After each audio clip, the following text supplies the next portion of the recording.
Bonjour et bienvenue dans cette édition spéciale priorité au direct. On part à Bruxelles écouter Volodymyr Zelensky qui va s'exprimer dans un instant aux côtés, là tout de suite, de la présidente de la Commission européenne. On débriefera leur discours juste après. On écoute. Ukraine and Europe's vital security interests. Ukraine must be able to uphold its sovereignty and its territorial integrity. There can be no limitations on Ukrainian armed forces, be it cooperation with or other third countries or assistance. Restrictions pesant sur les forces armées ukrainiennes. Ensuite, l'Ukraine ne doit pas rester une proie possible pour tout envahisseur possible. Il nous faut des garanties de sécurité comparables à l'article 5 dont l'Ukraine doit pouvoir bénéficier. Et cette coalition des bonnes volontés, notamment l'Union européenne, est prête à jouer son rôle, assumer sa part. Nous savons que ce travail de la défense de l'Europe nous incombe à nous en premier. Et nous avons beaucoup travaillé afin d'intensifier la montée en puissance de nos capacités de défense européennes par le biais de l'instrument SAFE, notamment. Nous faisons en sorte que les besoins de défense des États membres de l'Union européenne et de l'Ukraine peuvent trouver une réponse à la hauteur et que la base de défense la base industrielle de défense de l'Ukraine peut être renforcée. Et je pense notamment à cette capacité en termes de drones. C'est notre intérêt mutuel. Et j'ai l'intention de me rendre au cours des semaines à venir vers les États membres de la ligne de front. Je voudrais aussi souligner qu'il faut soutenir la trajectoire d'adhésion de l'Ukraine à l'Union européenne. Cette trajectoire de l'adhésion, c'est aussi une sécurité en elle-même pour l'Ukraine. Deuxième chose, pour ce qui est tout enjeu territorial de l'Ukraine, notre position est claire. Les frontières internationales ne peuvent en aucun cas être modifiées par la force. Ce type de décision, seule l'Ukraine peut les prendre. Ces décisions ne peuvent pas être prises sans que l'Ukraine ne soit à la table des négociations. Et la troisième et dernière chose, pour ce qui est de ce bain de sang qui se poursuit en Europe, tant que ce bain de sang se maintiendra, l'Europe maintiendra la pression économique et diplomatique. Sur la Russie, nous continuerons à renforcer nos sanctions. Nous avons adopté jusqu'à présent 18 paquets de sanctions contre la Russie et nous sommes bien avancés vers la préparation du 19e paquet de sanctions. Il sortira début septembre. Nous savons que les sanctions sont efficaces. Nous avons déjà fait fonctionner les actifs gelés, les avoirs gelés russes. Nous les avons utilisés pour mettre la pression sur la Russie. Nous continuerons à exercer une pression sur l'économie de guerre de la Russie pour amener le président Poutine à la table des négociations. Nous sommes avec vous, Volodymyr. Nous continuons à travailler avec vous. Nous aborderons ces questions-là ainsi que toutes les autres questions, à l'occasion de notre réunion de demain à la Maison-Blanche. C'est la croisée des chemins. Seule l'Ukraine peut choisir son destin. En tout cas, l'Ukraine pourra toujours compter sur l'Europe. Merci beaucoup. Merci Ursula pour votre soutien. C'est une journée importante. Votre soutien depuis le début de la guerre est important et il est important que vous soyez à nos côtés et que nous puissions discuter ensemble avec les États-Unis. Il faut que Washington soit à nos côtés. Et aujourd'hui, nous allons décider des sujets qui seront discutés à Washington. Chers journalistes, il est essentiel que l'Europe présente un front aussi unique que celui qu'on a connu en 2022, lors du début de l'agression. Cette unité nous permettra d'atteindre une paix réelle. Cette unité doit rester aussi intense. Nous devons mettre un terme au bain de sang. Les exigences de M. Poutine sont nombreuses. Nous ne les connaissons pas toutes, mais s'il y en a autant que nous l'avons entendu, il sera difficile de toutes les étudier, surtout sur la pression des armes. Nous avons donc besoin d'un cessez-le-feu et nous devons trouver un accord final rapidement. Nous allons en discuter à Washington. Poutine ne s'arrêtera pas là, mais il doit s'arrêter. Nous avons besoin de négociations réelles, des négociations qui doivent débuter sur base de la ligne de front actuelle. La ligne de contact, c'est la meilleure ligne et les Européens sont favorables à cette position et nous remercions et nous les en remercions. La Russie, ses efforts ne sont pas couronnés de succès dans la région de Donetsk et cela fait 12 ans que Poutine s'y attaque. La constitution ukrainienne fait qu'il est impossible d'abandonner un territoire ou des terres. La question territoriale est extrêmement importante et elle ne peut être discutée que par les leaders russes et ukrainiens lors d'une trilatérale avec les États-Unis. Pour le moment, la Russie ne laisse pas entendre qu'une réunion trilatérale pourra se poursuivre et si la Russie le refuse, nous devrons alors appliquer de nouvelles sanctions. Par ailleurs, il est important que les États-Unis acceptent de travailler avec l'Europe afin d'apporter des garanties de sécurité pour l'Ukraine et nous remercions d'ailleurs les États-Unis et le président pour les signaux qui ont été envoyés et il faut que cela soit bien compris par tout le monde en Europe. Le changement est significatif, mais nous n'avons pas les détails sur le fonctionnement de cette organisation. Nous ne connaissons pas encore le rôle des États-Unis, le rôle de l'Europe et ce que pourrait faire l'Union européenne. Et c'est là notre principal objectif. Il faut que la sécurité fonctionne dans les faits. Je pense à l'article 5 ici de l'OTAN. Et nous pensons que l'adhésion à l'Union européenne fait partie de ces garanties de sécurité. Et le président Trump nous a dit que les États-Unis et Poutine seraient sur une telle ligne. Donc nous avons parlé des négociations d'adhésion à l'Union européenne. Il ne peut y avoir de division entre l'Ukraine et la Moldavie.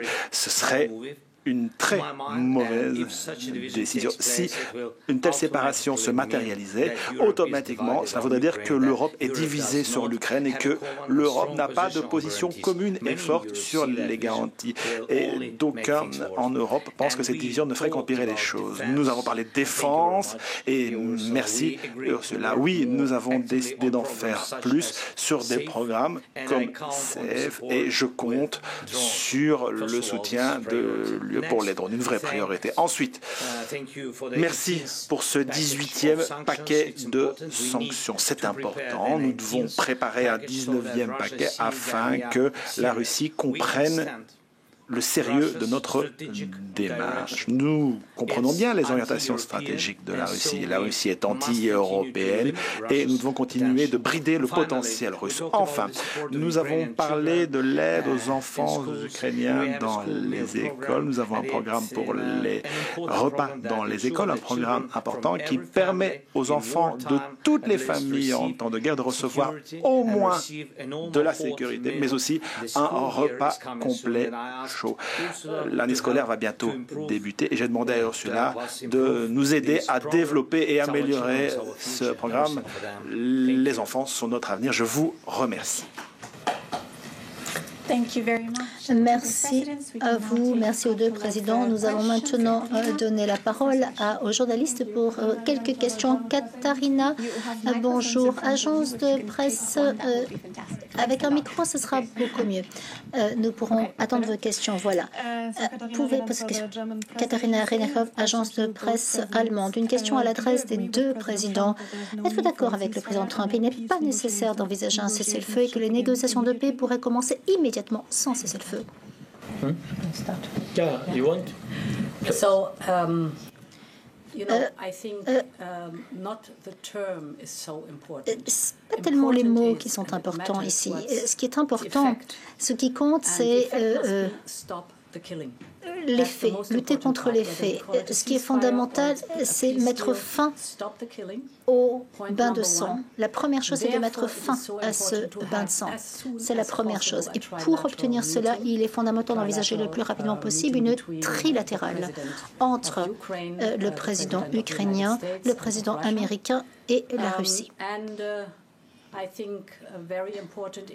Et il est très important qu'il y ait aussi un calendrier précis à respecter. Donc, ce n'est pas les mots qui comptent, c'est véritablement le contenu. Le président Zelensky, je suis tout à fait d'accord avec Ursula. Vous savez que dès l'origine, vous savez que c'était au mois de mars que lorsque le président des États-Unis a proposé le cessez-le-feu. Le cessez-le-feu, la première chose à faire, arrêter le bain de sang. Nous sommes d'accord avec lui, il fallait ce cessez-le-feu.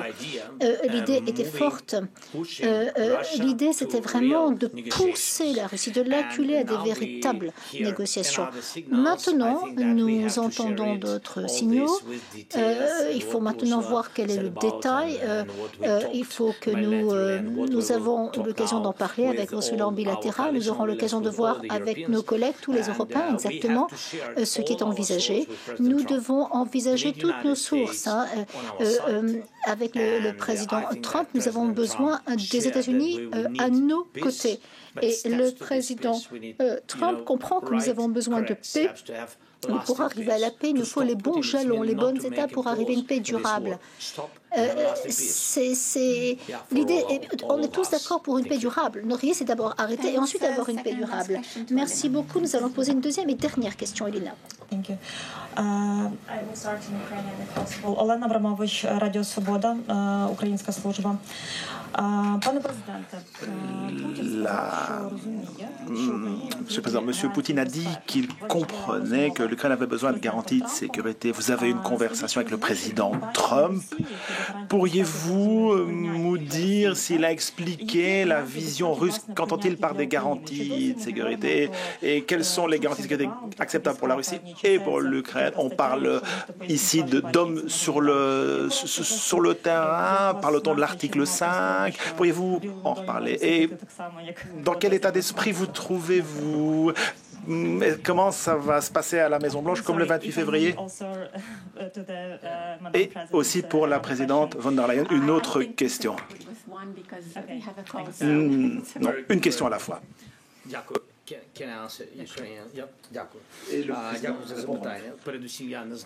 Oui, merci pour cette question. Bon, tout d'abord,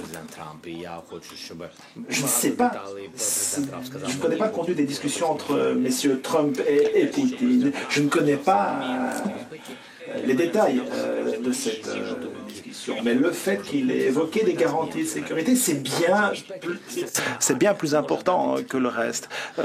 Pour nous, les garanties de sécurité, c'est l'armée ukrainienne, car seule l'Ukraine est en mesure de le faire. Et cela ne transitera que par l'Europe. Les armes, elles peuvent évidemment provenir de la production ukrainienne, de la production européenne, mais il y a aussi d'autres pénuries auxquelles on peut répondre, notamment à travers les États-Unis. Donc voilà, ces garanties. Alors, des hommes sur le terrain, une protection dans les airs, bon, vous voyez de quoi je parle ici, mais voilà, il faut que l'on parle évidemment de notre défense aérienne, évoquer les chiffres, bien évidemment, mais une question à laquelle je n'ai pas encore de réponse. Donc voilà, pour les garanties de sécurité. Mais encore une fois, ce que laisse entendre les Russes, c'est qu'ils ne vont pas renforcer leur occupation. Mais ce ne sont que de belles paroles à ce stade des discussions.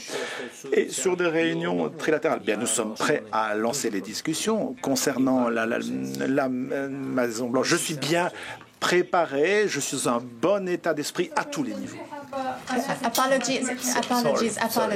Sorry. Excusez-nous. Désolé, les présidents doivent nous quitter. Ils ont un calendrier serré.